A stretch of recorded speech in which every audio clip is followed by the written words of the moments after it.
The fluorescent lights of the courtroom hummed, casting a cold, unforgiving glow on everything.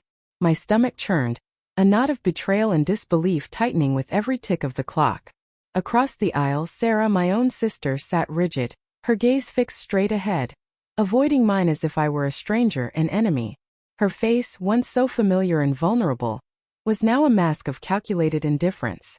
This wasn't just a custody battle. It was a war for the souls of my niece and nephew Leo and Mia, and Sarah was leading the charge against me, Anya, the one who had literally saved her life. The irony was a bitter taste in my mouth, metallic and sharp. 7 years ago, the air had been thick with a different kind of tension. It was a humid August night, the kind where the cicadas sang a deafening chorus and sweat beaded on your skin even in the shade. That night, the stakes had been life and death, not legal maneuvering. Sarah, then 28, was a ghost of her former self. Her vibrant laughter, once so infectious, had been replaced by hushed whispers and a perpetual tremor in her hands. Mark, her husband, had perfected the art of invisible chains. He never raised a hand, not in the early days, but his words were whips, his control a suffocating blanket. He'd isolate her, chip away at her self-worth, control her finances down to the last penny, and then when she was weak, he'd unleash a torrent of psychological abuse that left her shattered but with no visible bruises. He'd belittle her intelligence, mock her dreams, and slowly, systematically, convince her that she was nothing without him. I remember the exact moment she called, her voice a fragile thread, barely audible above the children's innocent chatter in the background. "Anya," she choked out, "I can't do this anymore. He locked me out of the bank account. He said if I ever leave, he'll make sure I lose the kids." That was the final straw. The fear in her voice was raw, primal. My heart seized. I knew then with absolute certainty that if I didn't act, she would disappear completely, swallowed by his darkness. The plan was meticulous, whispered over burner phones and coded messages. We couldn't risk Mark finding out. I spent weeks gathering essentials, securing a small, anonymous apartment 2 states away, and arranging for a new job for her. The night of the escape, I drove my old minivan, its engine rumbling like a nervous heartbeat, to a prearranged spot 3 blocks from their house. My hands were clammy on the steering wheel, my eyes darting to every shadow. Sarah, clutching a single duffel bag, and her 2 bewildered children, Leo, then 5, and Mia, a tiny 3-year-old, slipped into the back seat like phantoms. Leo's eyes were wide with sleepy confusion, Mia's head buried in Sarah's shoulder. Sarah didn't look back. She just whispered, "Thank you, Anya.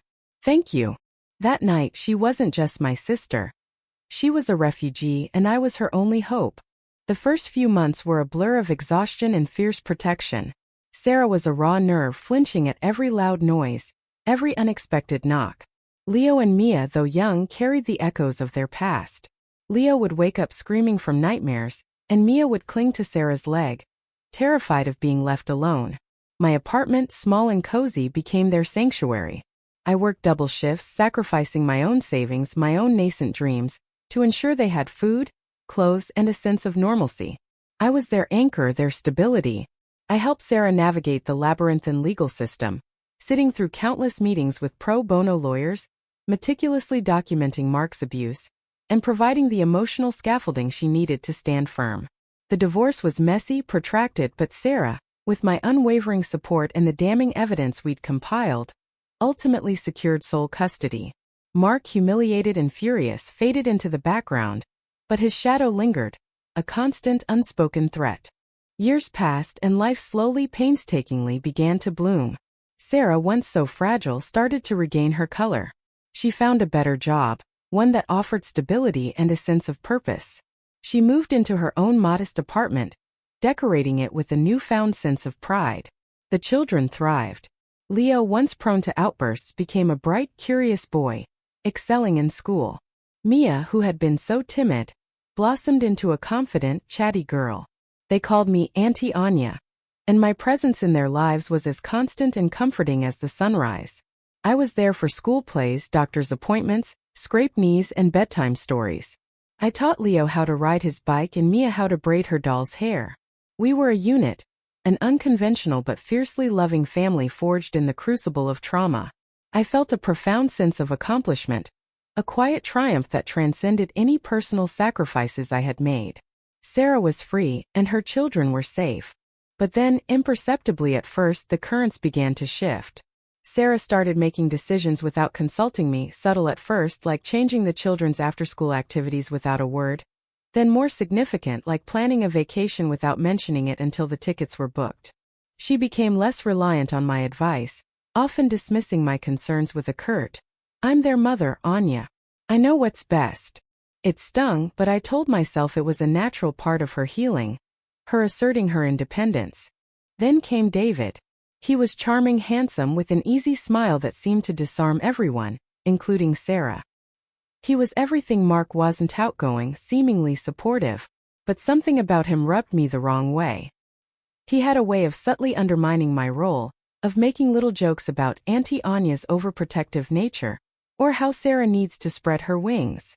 Sarah, basking in his attention, seemed to soak it all in, laughing along, even when his comments felt like tiny needles pricking at my skin. I tried to voice my reservations, gently suggesting that perhaps David was moving too fast, or that he didn't seem to fully grasp the children's complex history. Sarah's response was immediate and sharp. "You're just jealous, Anya. You don't want me to be happy. You want me to stay dependent on you." The words hung in the air, a venomous accusation that struck me to my core. It was the first major crack, a gaping fissure in the foundation of our bond. The full force of her betrayal hit me like a physical blow when the papers arrived. A thick envelope, emblazoned with the stern logo of a law firm I didn't recognize. Petition for sole custody and restraining order. My name was on it as the respondent. Sarah was suing me. She was claiming I was an overbearing influence, undermining her parenting, and potentially alienating Leo and Mia from her. The world tilted on its axis. My hands trembled as I read the accusations, each one a twisted distortion of my love and sacrifice. My financial support, once a lifeline, was now painted as financial leverage, a way to keep her beholden to me. My emotional support was reframed as emotional dependency, a sign that she couldn't function without my constant interference. My close bond with the children, the very bond that had helped them heal, was now presented as a deliberate attempt to alienate them from their own mother. It was a grotesque caricature of our lives, a narrative crafted to destroy everything I had built. I hired a lawyer, a kind but weary woman named Ms. Davies, who listened patiently as I recounted years of pain and dedication. She told me it wouldn't be easy. Sarah had found a formidable opponent in her corner, Eleanor Vance. Eleanor was a legal shark, known for her ruthless tactics and her ability to win cases by any means necessary. She was a master manipulator, and I could see her influence seeping into Sarah's every communication. Sarah's calls to me, once filled with shared memories and inside jokes, became cold, legalistic, devoid of any warmth. "My lawyer advises me not to discuss this with you, Anya," she'd say, her voice flat, devoid of the sister I knew. It was as if Eleanor was whispering in her ear, telling her that my continued presence was a barrier to her true independence, that I was holding her back from fully asserting herself as a mother. I found myself dredging up painful memories of Mark and Sarah's past, poring over old emails, photographs, and medical records, trying to prove what should have been obvious, that I had only ever acted out of love. But doubt, insidious and chilling, began to creep in. Had I been too much?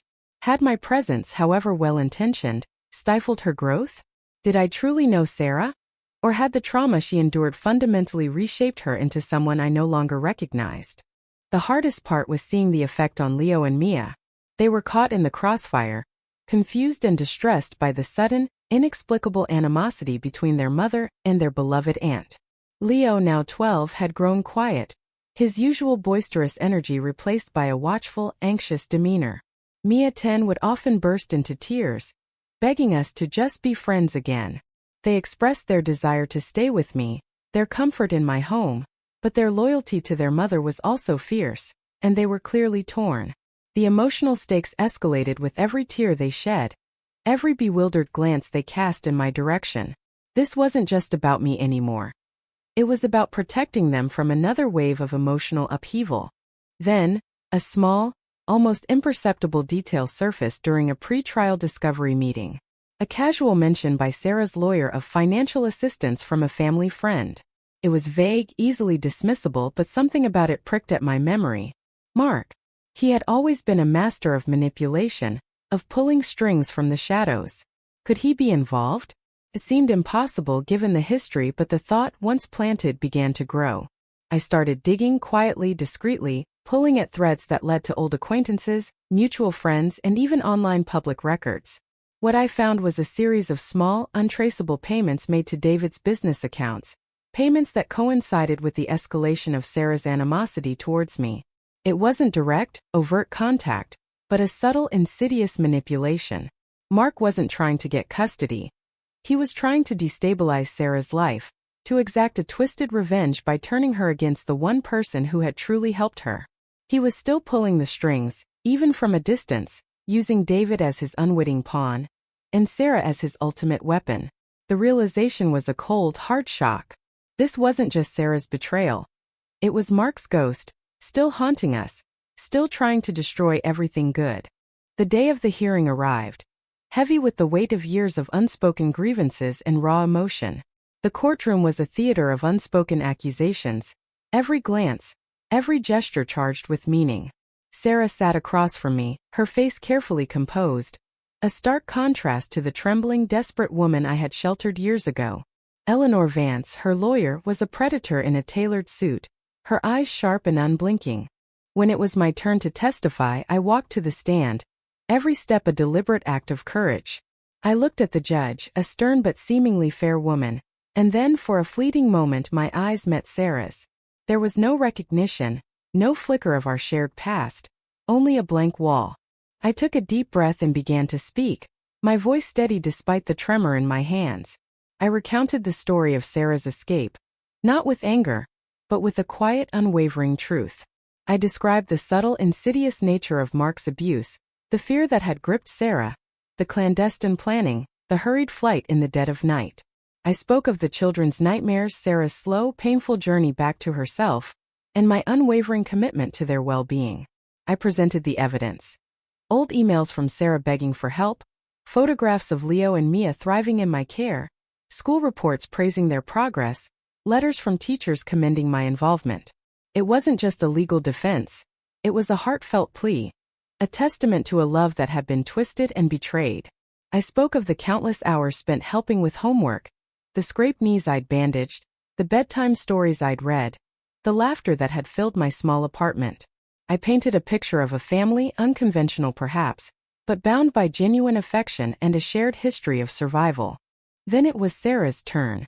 She took the stand, her demeanor poised, almost rehearsed. She spoke of my overbearing nature, how my constant presence had stifled her ability to truly parent, how I had undermined her authority and made her feel inadequate. She painted herself as a victim of my well-intentioned but ultimately suffocating love. Her voice was calm, almost detached, as she recounted instances where she felt I had overstepped, twisting my acts of support into acts of control. She claimed my financial contributions were a way to keep her dependent, my emotional support a means of infantilizing her. She even suggested that my close bond with the children was a deliberate attempt to alienate them from her. It was a narrative designed to make me seem like a villain, a controlling older sister who couldn't let go. But under Ms. Davies's careful cross-examination, Sarah's carefully constructed facade began to crack. Ms. Davies, with subtle precision, began to chip away at Sarah's narrative, exposing the inconsistencies, the moments of genuine gratitude Sarah had expressed in the past, the times she had explicitly asked for my help. "Ms. Miller," Ms. Davies began, her voice calm but firm, "you testified that Ms. Anya Miller's financial contributions were a form of control. Yet, isn't it true that you explicitly requested financial assistance from her during your initial period of separation from Mr. Mark Johnson?" Sarah hesitated, her eyes darting to Eleanor Vance, who gave a nearly imperceptible shake of her head. I was in a vulnerable position," Sarah stammered, "but it became clear she was using it to manipulate me." Ms. Davies then moved to the recent past. "And Ms. Miller, you stated that Ms. Anya Miller alienated your children from you. Yet, isn't it true that the children frequently expressed their desire to spend time with their Aunt Anya, and that you often encouraged these visits, even relying on Ms. Anya Miller for childcare?" Sarah's composure wavered. They were confused, she mumbled. Anya always made herself out to be the hero. Then came the moment I had been waiting for. The subtle unveiling of Mark's shadow. Ms. Davies, with a practiced casualness, asked, "Ms. Miller, has anyone else offered you financial assistance or advice regarding this custody case?" Sarah's eyes widened, a flicker of panic in them.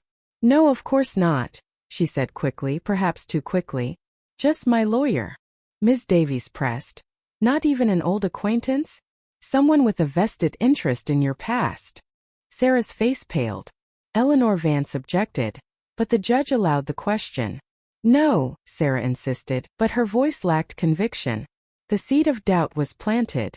It wasn't an outright accusation, but it was enough to make the judge consider the possibility of outside influence, to question the true motivations behind Sarah's sudden, aggressive pursuit of sole custody. The children's voices, though not directly in the courtroom, echoed through the court-appointed advocate's report. Leo, in his interview, had expressed his confusion, his love for both his mother and his aunt. "Auntie Anya always helped us," he'd said, his voice small but clear in the report. "She made us feel safe." Mia, more direct, had simply said, "I miss Auntie Anya. I want her to come to my school play." Their words, innocent and unvarnished, cut through the legal jargon and the accusations, revealing the raw emotional truth of the situation. The judge, a woman who had seen countless family dramas unfold, listened intently to all the testimonies. Her expression remained impassive throughout, but I could feel her weighing the evidence, the emotions, the subtle currents of manipulation. Finally, she delivered her verdict. It wasn't a resounding victory for either side, but a nuanced judgment that acknowledged the complexities of our fractured family. "This court recognizes the deep and enduring bond between Ms. Anya Miller and the children Leo and Mia Johnson," the judge stated, her voice firm. "It is clear that Ms. Anya Miller has provided significant and invaluable support, both emotional and practical, to Ms. Sarah Miller and her children during a period of extreme vulnerability. While Ms. Sarah Miller has the inherent right to assert her independence and parental authority, the court finds that the abrupt and aggressive nature of this petition, coupled with certain external influences, raises concerns regarding the children's best interests." The judge did not grant Sarah sole custody, nor did she grant me full custody. Instead, she issued a ruling that emphasized shared parental responsibilities, formalizing my significant role in the children's lives. We were granted joint legal custody, with primary physical custody remaining with Sarah, but with a highly structured visitation and co-parenting plan that recognized my established bond with Leo and Mia.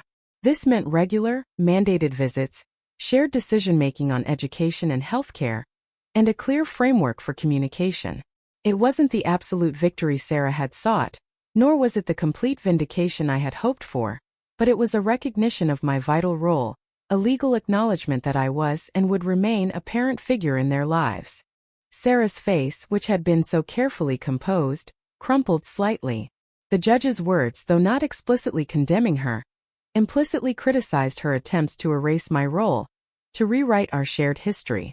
She had pursued a path of absolute independence, influenced by Eleanor and subtly by Mark, and the consequence was a formal, legally binding co-parenting arrangement that ensured my continued presence. Eleanor Vance, despite her usual predatory confidence, looked visibly frustrated. Her aggressive tactics had not achieved the clean sweep she desired. As for Mark, while he wasn't directly addressed in the ruling, the judge's veiled reference to external influences and the subtle exposure of his financial maneuvers meant his attempts to destabilize Sarah's life had failed to achieve his ultimate goal of total chaos and had, in fact, been noted by the court. He might have thought he was pulling strings from the shadows, but his manipulations had been brought to light, however subtly, and had not resulted in the complete destruction he likely intended. Sarah, in her pursuit of independence, had inadvertently allowed herself to be used, and the judge's ruling was a quiet rebuke of that vulnerability. Her relationship with David, already strained by the legal battle, would likely face further challenges as the truth of the financial assistance came fully to light between them. The courtroom emptied, leaving behind a silence heavier than any noise. The legal battle was over, but the emotional scars remained, raw and throbbing. Sarah left quickly without a word, her back stiff, her shoulders hunched. The relationship we once had, a bond forged in shared trauma and unwavering loyalty, was irrevocably damaged. It was replaced by a formal legalistic framework, a series of rules and regulations that governed our interactions, a stark contrast to the fluid, loving support system we had once been. Our conversations, when they happened, were strained, often mediated through lawyers or terse text messages about school schedules and doctor's appointments. The warmth, the sisterhood, had been replaced by a cold, professional distance. Yet amidst the pain there was a quiet triumph. Leo and Mia, though still navigating the complexities of their family dynamic, remained grounded, their well-being prioritized. They continued to spend time with me, their laughter echoing in my home, a comforting balm to my wounded heart. I was still their Auntie Anya, their confidant, their safe harbor. Their stability and happiness, despite the ongoing tension, were maintained, a testament to the enduring power of love and commitment. I continued to show up for every school event, every birthday, every milestone, my presence a constant reminder that they were loved unconditionally by me. Looking back, I often wonder about the intricate tapestry of family, loyalty, and the lasting impact of trauma. Sarah, in her desperate attempt to shed the last vestiges of Mark's control, had perhaps gone too far, mistaking my unwavering support for a new form of captivity. She had sought absolute independence, only to find herself bound by a different set of rules, a legal framework that ensured the very presence she had tried to erase. The journey had been arduous, filled with heartbreak and betrayal, but through it all, the fierce, protective love I held for Leo and Mia remained my guiding star. It was a love that transcended the pain, a commitment to their well-being that no lawsuit, no betrayal could ever diminish. In the face of such betrayal, how do you find the strength to continue loving and protecting those who need you most, even when it means confronting the very people you once saved?